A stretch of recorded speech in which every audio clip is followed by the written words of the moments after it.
오늘 하세나 본문은 신명기 29장 1절에서 9절까지의 말씀입니다.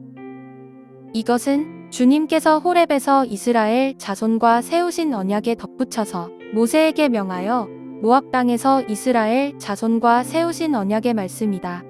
모세가 온 이스라엘을 불러 모으고 그들에게 말하였다.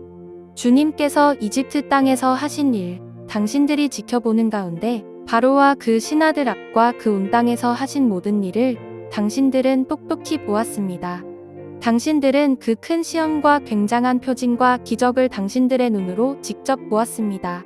그러나 바로 오늘까지 주님께서는 당신들에게 깨닫는 마음과 보는 눈과 듣는 귀를 주지 않으셨습니다. 나는 40년 동안 광야에서 너희를 인도하였다. 그래서 너희 몸에 걸친 옷이 헤어지지 않았고 너희 발에 신은 신이 닳지 않았다. 너희는 빵도 먹지 못했고 포도주나 독한 술도 마시지 못했다. 그러나 나는 너희에게 필요한 것을 주어서 내가 바로 주 너희의 하나님임을 너희에게 알리고자 하였다. 이곳에 이르렀을 때에 헤스본 왕 시온과 바산 왕 옥이 우리를 맞아서 싸우러 나왔지만 우리가 그들을 쳐부수었습니다.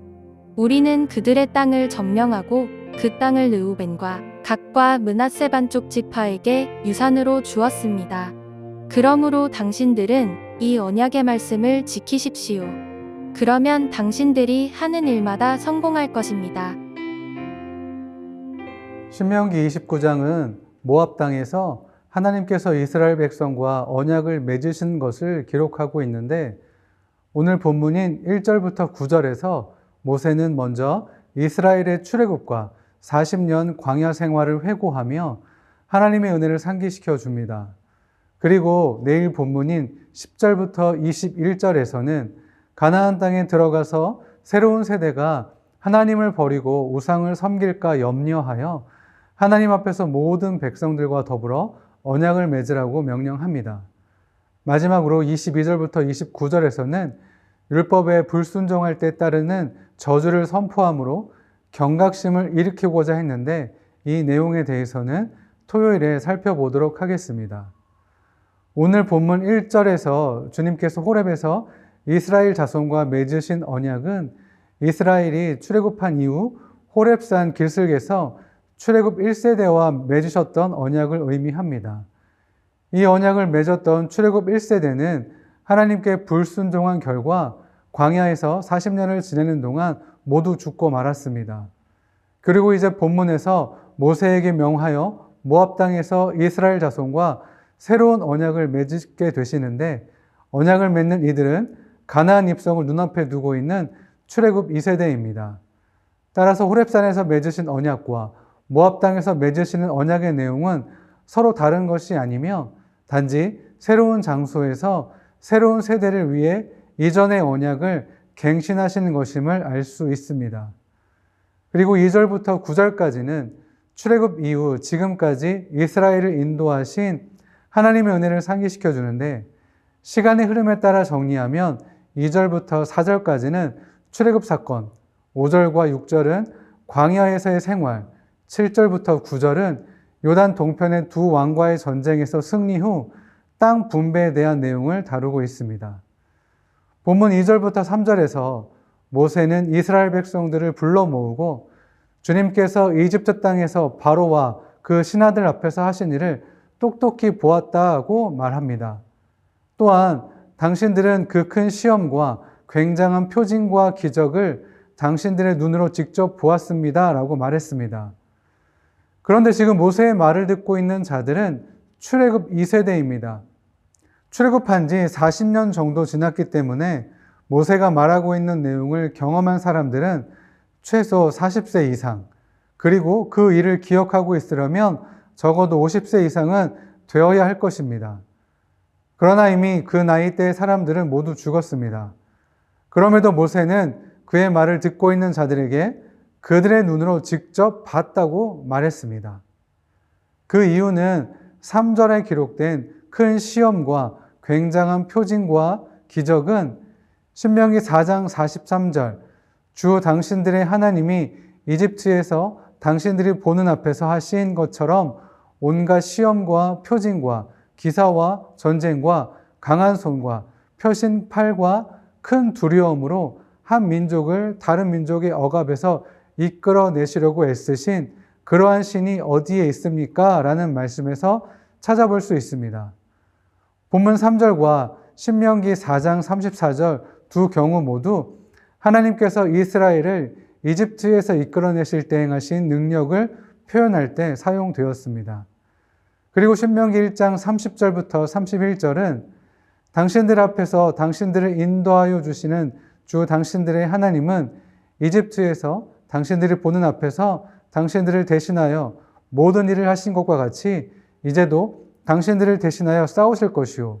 또한 당신들은 주 당신들의 하나님이 마치 아버지가 아들을 돌보는 것 같이 당신들이 이곳에 이를 때까지 걸어온 그 모든 길에서 줄곧 당신들을 돌보아 주시는 것을 광야에서 직접 보았소에서 말하고 있는 것처럼 그들은 이스라엘을 출애굽시키신 전능하신 하나님을 광야에서 직접 보고 경험했습니다. 따라서 호렙산에서 출애굽 1세대와 언약을 맺으셨던 하나님이 출애굽 2세대가 광야에서 경험했던 바로 그 하나님이심을 강조하고 있는 것으로 보입니다. 그런데 이어지는 4절은 그 해석이 쉽지 않고 그렇기에 다양한 견해가 있습니다. 유대인들은 마음은 인간의 지정의와 연결되어 있다고 생각했으며 성경에서 눈을 들어 올린다라는 표현은 어린아이가 부모에게 무엇인가를 바라면서 부모를 올려보는 행동에서 유래된 것으로 무엇인가를 강하게 소망하는 모습을 의미합니다. 그런데 하나님께서 이스라엘에게 깨닫는 마음과 보는 눈과 듣는 귀를 주지 않으셨다는 것은 이스라엘 백성들이 출애굽과 광야 생활을 거치면서 하나님의 능력과 기적을 체험하고도 하나님을 믿으려는 의지가 없었으며 갈망하지도 않았음을 뜻합니다. 따라서 그들이 마음을 다해서 간절히 소망할 때에만 전적인 은혜로 하나님을 깨닫는 마음과 보는 눈, 그리고 듣는 귀를 얻을 수 있습니다. 이어지는 5절과 6절은 모세가 하나님의 말씀을 직접 인용하는 화법으로 기록되어 있습니다. 하나님께서는 세심하게 이스라엘을 40년 동안 광야에서 인도하셔서 그들의 몸에 걸친 옷이 헤어지지 않았고 신발은 닳지도 않았습니다. 빵도 먹지 못했고 포도주나 독주도 마시지 못했지만 만나와 메추라기를 먹고 살았습니다. 하나님은 이처럼 그들의 필요한 것을 채워주셨습니다. 하나님은 광야 생활 내내 그들과 함께 하시며 은혜를 베풀어 주셨고 이스라엘은 이를 통해서 하나님을 경험하고 알 수 있게 되었습니다. 그리고 이런 과정을 통해서 이스라엘의 하나님이심을 알리고자 하셨습니다. 7절과 8절에서는 과거 이스라엘이 모압 땅에 이르러 가나안 땅으로 진입을 시도할 때 그곳 길목을 지키고 있던 헤스본 왕과 바산 왕이 이스라엘을 대적했던 사건을 회상합니다. 이때 이스라엘은 강력한 두 왕국을 격파했고 모세는 이 역사적 승리가 하나님께로부터 비롯되었음을 강조합니다. 그리고 이 땅은 르우벤, 갓, 그리고 므낫세 반지파의 몫으로 돌아갔습니다. 이들은 가나안 정복전쟁에 참여하되 다시 이곳으로 돌아와 자신들의 기업으로 삼기를 원했습니다. 하지만 이들에게도 가나안에 들어가서 지켜야 할 언약의 말씀이 그대로 적용되었는데 이들 또한 하나님의 율법을 철저히 지키고 행해야 했기 때문입니다. 마지막으로 9절에서는 언약의 말씀을 지켜야 하는 당위성을 강조하고 있습니다. 그들이 율법을 지켜야 하는 이유는 과거 역사적인 사건 속에서 나타난 하나님의 신실하심과 은혜에 근거합니다. 모세는 이스라엘 백성들이 이것을 깨닫고 율법에 순종하도록 당부하며 율법에 순종하는 것이 가나안 정복 전쟁에서 승리하는 길이라는 것을 알려주고 있습니다.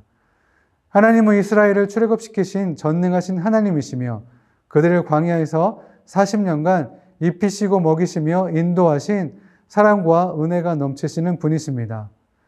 날마다 우리의 삶에 기적을 베푸시며 넘치는 은혜와 사랑을 주시는 분이시지만 출애굽 1세대처럼 은혜를 망각하고 하나님을 신뢰하지 않고 간절함으로 하나님을 구하지 않고 찾지 않는다면 하나님을 만날 수도 없고 알 수도 없습니다.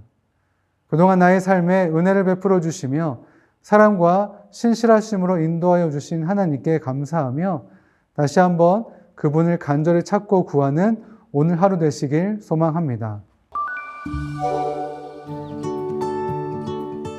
오늘의 하시조는 떨어져 지내는 가족들에게 전화를 하는 것입니다. 격려와 힘이 되는 말로 서로를 향해 축복을 전하면 좋겠습니다.